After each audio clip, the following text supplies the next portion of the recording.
So আজকে কিন্তু চলে এসেছি এমন একটা বিরিয়ানির দোকানে যেটা গোবরডাঙ্গার বুকে প্রথম আনলিমিটেড বিরিয়ানি সার্ভ করছে। সো এসছি সৃজন বিরিয়ানিতে, আজকে এসেছি যেখানে আনলিমিটেড বিরিয়ানি কিন্তু দাদারা সার্ভ করছে। আর এখানে দাদা কাছে বিরিয়ানি, দাদা কি আনলিমিটেড বিরিয়ানি সার্ভ করছে? সবার জন্য আনলিমিটেড, বসে খেলে আনলিমিটেড। শুনেই নিলে, দাদা কিন্তু বললো বসে খেলে আনলিমিটেড। আজকে বসে খাবো, একদম পুরো শেষ করে দেবো, হাড়ি পাকা করে যেতে হবে আজকে একদম এখান থেকে বাড়ি। সো এখন কিন্তু চলেছে সৃজন বিরিয়ানি, তার এই হচ্ছে দাদাদের বিরিয়ানির হাড়ি। দাদা কি দুটো হাড়ি কি চিকেন মাটন আলাদা আলাদা করো নাকি? হ্যাঁ, আমাদের চিকেন মটন আলাদা আলাদা হয়। আর এই হাড়িতে চিকেন আর মটন একসঙ্গে। এই হাড়িতে চিকেন মটন তোমরা একসাথে আছে। একবার হাড়িটা দেখিয়ে দাও। এই কিন্তু খুলে গেল বিরিয়ানির হাড়ি। আর দেখতেই পাচ্ছ দাদা কি গোলাপের পাপড়ি কেশর টেশর দেওয়া আছে দেখছি। আমরা গোলাপের পাপড়ি কেশর সবকিছু ইউজ করি। ফুড কালার ইউজ করছো না তাহলে? ফুড কালার ইউজ করছি না, অথেন্টিক যেটা কেশরের কালার দুধের সঙ্গে মিশিয়ে সেই কালারটাই আমরা ইউজ করি। আর আনলিমিটেড কি বিরিয়ানি পাচ্ছে না একবারই পাচ্ছে মানে? আমাদের unlimited chicken biryani, mutton biryani unlimited একজন পাচ্ছে, তাই তো? চিকেন বিরিয়ানি 90 টাকা আর মটন বিরিয়ানি 140 টাকা। আনলিমিটেড খেলে আনলিমিটেড রাইস আর আলু আনলিমিটেড। একদম। কতটা ঘি আছে মোটামুটি? 300 গ্রাম প্রায় ঘি চলে যাচ্ছে বিরিয়ানিতে। ওহো লাভলি। আরে কি ঘি ইউজ করছো দাদা? এত সুন্দর গন্ধ। আমরা দেশি ঘি ইউজ করি দাদা। দেশি ঘি। গন্ধ 3 দিন থাকবে। কি 3 দিন থাকবে? 3 দিন হাতে থেকে যাবে দাদা কিন্তু বলছে গন্ধ নাকি 3 দিন থাকবে। না সত্যি এটা খুব সুন্দর ঘি। না সুন্দর যে ঘি তুমি যে দিয়েছো আমি দূর থেকেই বুঝতে পারছি। গন্ধ আসছে, সত্যি আসছে। আর তাহলে দাদা আমাদের জন্য একটা বিরিয়ানি সার্ভ করে দাও, মটন বিরিয়ানি।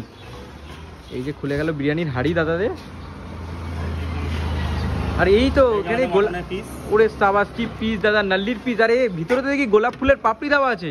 গোলাপ ফুলের পাপড়ি দিয়ে বিরিয়ানি করছো নাকি? গোলাপ ফুলের পাপড়ি কেশর সবই আমরা ইউজ করছি। আর কালার টালার দিচ্ছ বিরিয়ানিতে? না, ফুড কালার আমরা ইউজ করি না। অথেন্টিক যেটা কেশর কালার সেটা দুধে মিশিয়ে যে কালারটা তৈরি হয় সেটাই আমরা ইউজ করি। ওই যে ভিতরে আলু বকরা আছে দেখছি। হ্যাঁ, আলু বকরা সবকিছু দিয়ে একদম পারফেক্ট ভাবে বিরিয়ানি বানাচ্ছো, তাই তো? সো ফাইনালি কিন্তু এখন আমরা পেয়েছি সৃজন বিরিয়ানিতে এই মাটন বিরিয়ানি, আর এর সাথে পেয়েছি লাল লাল ঝাল ঝাল চিকেন চাপ। ঠিক আছে, এবার এই বিরিয়ানির মধ্যে তোমরা দেখতেই পাচ্ছি যে কেশর ইউজ করা হয়েছে। দাদা বলেছিল কেশর দিয়ে, যে ফুড কালার দাদা দেয় না, কিন্তু সত্যিকার দাদা কেশর দিয়েছিল দেখতে পাচ্ছি। আর এছাড়া পেঁয়াজ বেরেস্তা থেকে শুরু করে সব কিছু দেওয়া রয়েছে। গোলাপের পাপড়ি দিয়ে বিরিয়ানি, আমি তো একটা অশোকনগরের দিকে খেয়েছিলাম গোলাপের পাপড়ি দিয়ে বিরিয়ানি। এখানে দেখি কিরকম মানাচ্ছে দাদা বিরিয়ানি। আর এছাড়া কিন্তু দেখতেই পাচ্ছ এরকম নাল্লির পিস পেয়েছি মাটনের। কম করে এটা 100 থেকে 110 গ্রামের পিস তো হবেই হবে।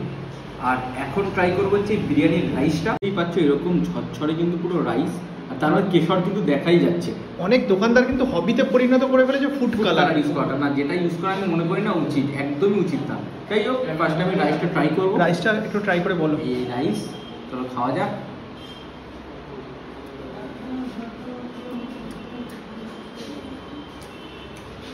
ডিফারেন্ট বিরিয়ানিটা আমাদের সচরাচর আমরা যে এলাকায় বিরিয়ানি খাই একটু আলাদা। একটা মানে গোলাপ জলের কেওড়ার একটা ভালো ফ্লেভার কিন্তু রয়েছে, উগ্র না, একদম পারফেক্ট ব্যালেন্স যে ফ্লেভারটা সেটা। ঘিয়ের কিন্তু একটা ফাটাফাটি ফ্লেভার পাওয়া যাচ্ছে। ঘিয়ের একটা ফ্লেভার কিন্তু রয়েছে বিরিয়ানিটার মধ্যে। আর এই যে নরম আলু যেটা হালকা প্রেস করলে ভেঙে যাচ্ছে, করার আগেই ভেঙে যাচ্ছে সেই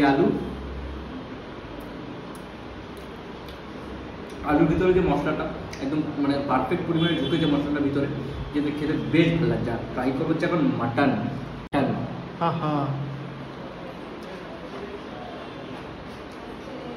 কিরকম সফট ভাই এই মাটন? সব একদম সফট মাটন, যেটা খেতে সত্যি অসাধারণ লাগছে। এই দেখো খুলে গেল, এতটাই সফট মাটন। সাথে একটু আলু, একটু চিকেন চাপ। চিকেন চাপের গ্রেভি আগে দিই, তারপর চিকেন চাপটা আলাদা ট্রাই করি। চিকেন চাপ একটু হালকা করে চিকেন চাপের চিকেনটাও নিয়ে নাও। চিকেনও নিয়ে নিই। এই চিকেন নিয়ে মাখামাখি ভাই, একদম মাখামাখি করে সঙ্গে স্যালাডে শসা পেঁয়াজ।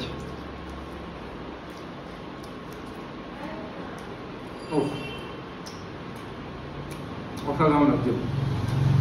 গোবরডাঙ্গার মধ্যে এরকম বিরিয়ানি আমি সচরাচর কিন্তু খাইনি। আমি কারণ আগে গোবরডাঙ্গায় এসেছি, এরকম বিরিয়ানি সচরাচর খাইনি।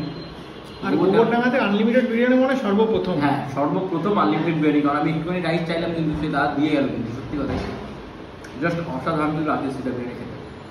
আর কেশরের পরিমাণও দেখো অনেকটা পরিমাণে দেওয়া আছে। দেখো বেরেস্তা, কেশর। চলো একটু চিকেন চাপটা খাওয়া যাক। চিকেন চাপ, চিকেন চাপ একদম কিরকম লাগছে ভাই?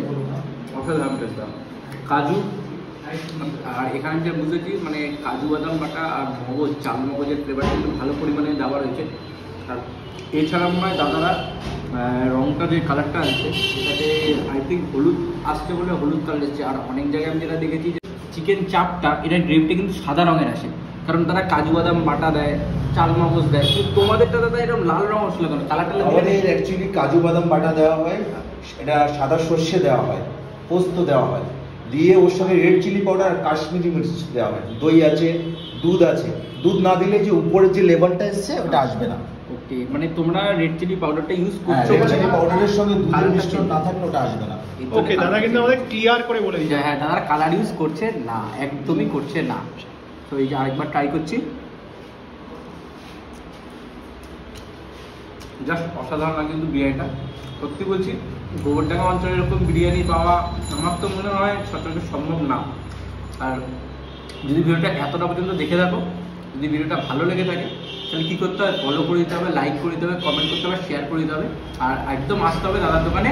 কী করতে হবে? গোবরডাঙ্গা টাউন হল স্মার্ট পয়েন্টের পাশে, গোবরডাঙ্গা টাউন হল স্মার্ট পয়েন্টের মাঝে, স্টেশন থেকে 2 মিনিট। স্টেশনে ট্রেন থেকে নামলে 2 মিনিট পায়ে হেঁটে টাউন হল বললেই দেখিয়ে দেবে। একদম দাদা দেখিয়ে দেবে। আর বিরিয়ানিটা ইভেন কেউ যদি না আসতে পারো, আমার জোম্যাটোতে সৃজন কেক বলে পেয়ে যাবে তুমি আমাদের বিরিয়ানি। জোম্যাটো তো এলাকায় যারা আছে তারা জোম্যাটো তো মোটামুটি পেয়ে যাবে। তো আসো, বিরিয়ানি ট্রাই করো। কি করছো?